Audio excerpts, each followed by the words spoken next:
and I pray you live long enough to see that. Distinguished sons and daughters of Ogbomoso,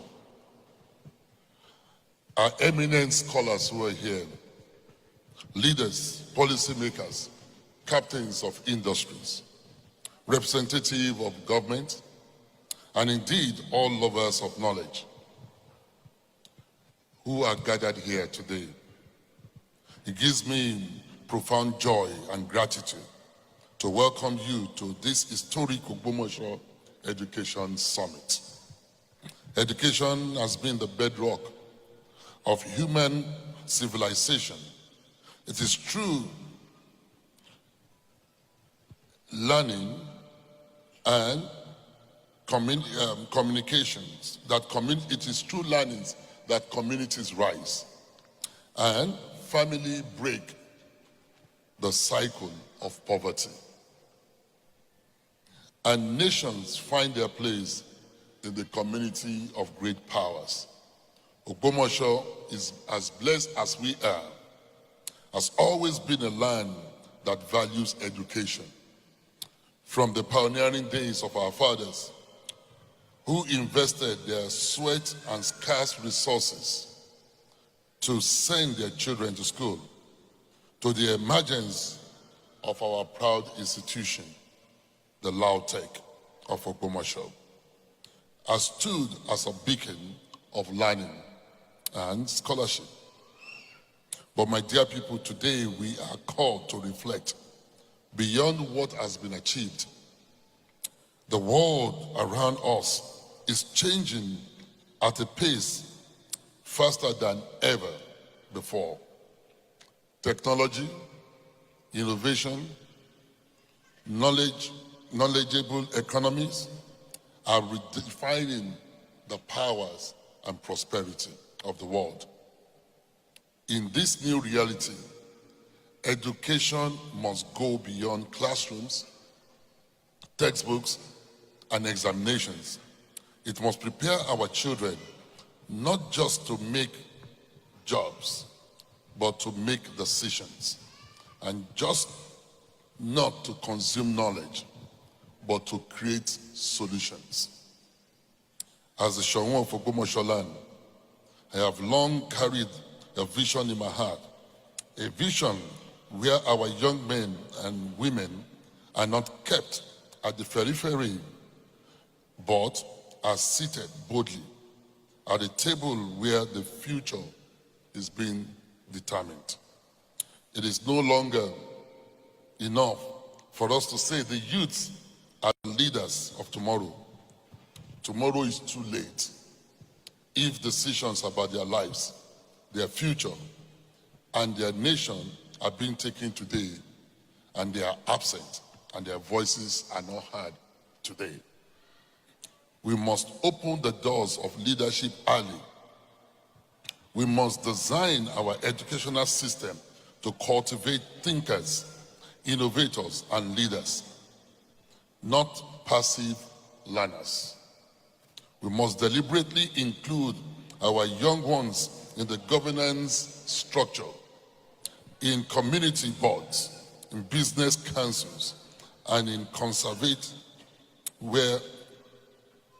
conversations where major matters are discussed. Their creativity, their energy, and their fresh perspective are treasures we cannot afford to waste. This summit, therefore, and subsequent ones, therefore, is not just another gathering. It is a call to action, a call for us to interrogate how our curriculum aligns with the realities of the 21st century. A call to our government to reimagine policies and empower the youths with skills for leadership and entrepreneurship and global relevance. A call our institutions of learning must move beyond the problem solving that they do to become innovation hubs. A call to our parents and elders to release our children into opportunities where they can test their wings and stretch their minds.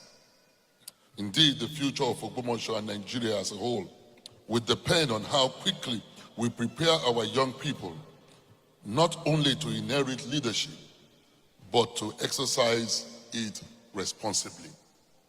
I also want to charge every participant here, let us not leave this hall today with only beautiful speeches. Let us live with commitments and building frameworks and action plans that will transform the education journey of our children. Let us build mentorship systems, leadership inclusion programs, scholarships, and councils where youths take part in shaping policies. For it is only when they practice leadership early that they will govern effectively when entrusted with larger responsibilities. In closing, let me remind us of an old proverb that says, if the child is not allowed to sit with elders in council, he will scatter the market when he's given the power.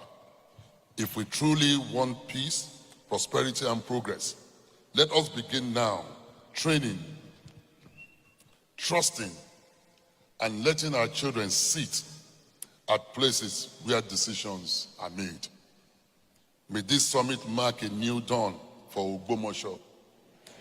May it be remembered as a turning point when we decided not just to educate our children, but to empower them.